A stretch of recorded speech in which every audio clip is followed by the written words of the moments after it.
रमजान के पाक महीने में पाकिस्तान में एक हिंदू मंदिर को ढहा दिया गया। ये खबर सुनते ही हर किसी के मन में सवाल उठने लगे, क्यों ऐसा हुआ। लेकिन फिर जो कुछ हुआ उसे देखकर हर किसी की आंखें फटी की फटी रह गईं। क्या महादेव की कृपा थी या कोई और अदृश्य शक्ति जो काम कर रही थी। मंदिर गिराए जाने के बाद जब सबने सोचा कि अब यह मामला शांत हो जाएगा, अचानक कुछ ऐसा हुआ कि लोग दंग रह गए। क्या यह महादेव का चमत्कार था? क्या वह खुद इस अधर्म का प्रतिकार करने के लिए आए थे? आइए आज की इस खास वीडियो में एक के बाद एक घटना के बारे में जानते हैं कि कैसे और कहां से शुरू हुआ ये मामला। इतिहास की शुरुआत। बाबरी मस्जिद और पाकिस्तान की दोगली मानसिकता। 1992 में भारत में बाबरी मस्जिद के गिराए जाने के बाद पाकिस्तान जैसे पड़ोसी इस्लामिक देश ने अपनी दोगली मानसिकता का परिचय दिया। बाबरी मस्जिद के बदले में पाकिस्तान में 100 से ज्यादा हिंदू मंदिरों को नष्ट कर दिया गया,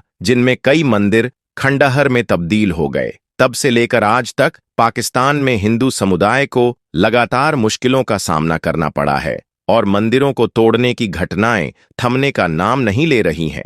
पाकिस्तान की स्थिति। आर्थिक और सामाजिक संकट। भारत जहां प्रगति की दिशा में तेजी से बढ़ रहा है, वहीं पाकिस्तान दिन ब दिन आर्थिक और सामाजिक संकटों से जूझ रहा है। वहां के अनाज के दाम आसमान छू रहे हैं, शिक्षा व्यवस्था बुरी तरह से विफल हो रही है और देश पर भारी कर्ज चढ़ चुका है। लेकिन सवाल यह है कि ऐसा क्यों हो रहा है। शास्त्रों की भविष्यवाणी। मंदिरों का महत्व। यहाँ हमें एक पुरानी बात याद आती है जो शास्त्रों में भी कही गई है। जहां मंदिरों का निर्माण होता है वहां लक्ष्मी का वास होता है और वह स्थान प्रगति की दिशा में बढ़ता है। मंदिर न केवल धार्मिक केंद्र होते हैं बल्कि वह उस क्षेत्र की समृद्धि का कारण भी बनते हैं। लेकिन पाकिस्तान में कई सालों से हिंदू मंदिरों को तोड़ा जा रहा है और सनातन संस्कृति का अपमान किया जा रहा है, जो शायद पाकिस्तान की इस आर्थिक और सामाजिक मंदी का एक बड़ा कारण बन गया है। कराची में एक हादसा।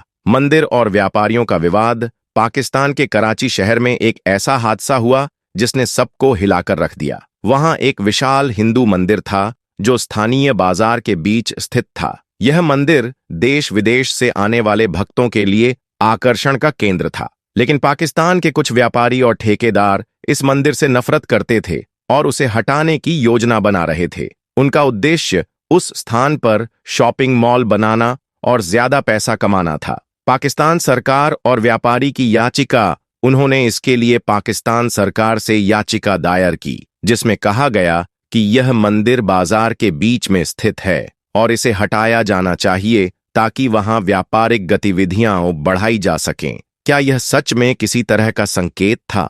अदालत का निर्णय और मंदिर का गिरना। यह बाजार साल भर पाकिस्तान सरकार को जीडीपी में बहुत बड़ा सपोर्ट करता है, क्योंकि कराची का वह बाजार बहुत प्रसिद्ध था। देश विदेश से लोग वहां पर खरीदारी करने आते थे और इसी बात का फायदा उठाते हुए बिल्डर ने कोर्ट में याचिका दायर की कि इस मंदिर की वजह से पाकिस्तान सरकार की तरक्की रुक रही है। जब कुछ बड़े मुस्लिम अधिकारियों द्वारा प्रेशर बनाया गया तो पाकिस्तान सरकार को भी इस बारे में सोचना पड़ा, क्योंकि पाकिस्तान एक इस्लामिक देश है और यहाँ पर काफी गिने चुने हिंदू हैं। इसीलिए कोर्ट ने भी अपना फैसला भारी पक्ष के साथ ही सुनाया और उस जगह से मंदिर को हटाने के आदेश दिए। जब कुछ गिने चुने पंडितों ने इस फैसले का विरोध किया तो कुछ कट्टरपंथी पाकिस्तानी मुसलमानों ने उन्हें धमकाकर चुप करा दिया। महादेव का चमत्कार। जेसीबी का इंजन फेल होना। लेकिन दोस्तों, दुनिया की कितनी ही बड़ी ताकतें क्यों न हों, महादेव के चमत्कार के आगे सभी नतमस्तक हो जाते हैं। ऐसा ही कुछ हुआ पाकिस्तान के कराची में। मंदिर को हटाने के आदेश के बाद प्रशासन ने वहां के दुकानदारों और स्थानीय लोगों को व्यवस्था सुधारने और जगह खाली करने के लिए 1 माह का समय दिया। जैसे ही यह समय पूरा हुआ, जेसीबी मंदिर गिराने के लिए पहुंची। देखते ही देखते मंदिर का एक हिस्सा जमींदोज कर दिया गया। लेकिन असली परीक्षा तो अब होने वाली थी। अब बारी थी मंदिर के मुख्य शिखर को गिराने की। भगवान शिव का अपमान और जेसीबी की समस्या। किसी भी मंदिर को यदि किसी कारणवश गिराया जाता है तो वहां स्थापित भगवान की मूर्तियों को पूरी श्रद्धा और सम्मान के साथ निकालकर किसी अन्य पवित्र स्थान पर स्थापित किया जाता है। लेकिन पाकिस्तान की इस्लामी सरकार अपने स्वार्थ में इतनी अंधी हो चुकी थी कि उन्होंने इस बात को पूरी तरह नजरअंदाज कर दिया कि मंदिर के मुख्य भाग में अब भी शिवलिंग स्थापित था। उन्होंने बिना किसी परवाह के पूरे मंदिर को गिराने का फैसला कर लिया। जैसे ही जेसीबी मंदिर के मुख्य शिखर को तोड़ने के लिए आगे बढ़ी, तभी कुछ ऐसा हुआ जिसने वहां मौजूद हर व्यक्ति को दंग कर दिया। अचानक ही जेसीबी का इंजन फेल हो गया और पूरी मशीन काम करना बंद कर दी। देखते ही देखते पूरी जेसीबी खराब हो गई। तभी दूसरी जेसीबी को मंदिर तोड़ने के लिए आगे बढ़ाया गया, लेकिन जैसे ही वह शिखर की ओर बढ़ी, वह भी खराब हो गई। दूसरी जेसीबी की विफलता और बिल्डर का संकट अब लोगों के समझ में नहीं आ रहा था कि आखिर ऐसा कैसे हो रहा है। सभी लालची ठेकेदार भी वहीं पर मौजूद थे और यह तमाशा अपनी आंखों से देख रहे थे। शाम हो गई और जेसीबी मंदिर के मुख्य शिखर को नहीं गिरा पाए। सभी बिल्डर परेशान हो चुके थे, क्योंकि वह किसी भी सूरत में उस मंदिर को गिराकर वहां पर शॉपिंग मॉल बनाना चाहते थे। तभी अगले दिन वे अपनी मुख्य क्रेन लेकर कराची के उस मंदिर में पहुंचे, और जब क्रेन मंदिर को गिराने वाली थी तो अचानक से एक बिल्डर के मोबाइल पर फोन आया कि उसके बच्चे का एक्सीडेंट हो गया है और उसकी हालत बहुत खराब है। जब वह अस्पताल पहुंचा तब उसे पता चला कि उसका बच्चा कोमा में जा चुका है और डॉक्टर ने उसे भगवान भरोसे छोड़कर घर भेज दिया। भगवान शिव का संदेश और बिल्डर का पश्चाताप। तब बिल्डर की अनुपस्थिति में मंदिर को ध्वस्त करने का कार्य रोक दिया गया। जब डॉक्टर से उस बच्चे का इलाज नहीं हो पा रहा था तो मुस्लिम बिल्डर ने कई हकीमों, मौलवियों और बाबाओं को बुलाया, लेकिन वे कुछ नहीं कर पाए। तभी एक दिन उस बिल्डर को स्वप्न में भगवान शिव ने दर्शन दिए और कहा, यह सब तुम्हारी गलती का नतीजा है।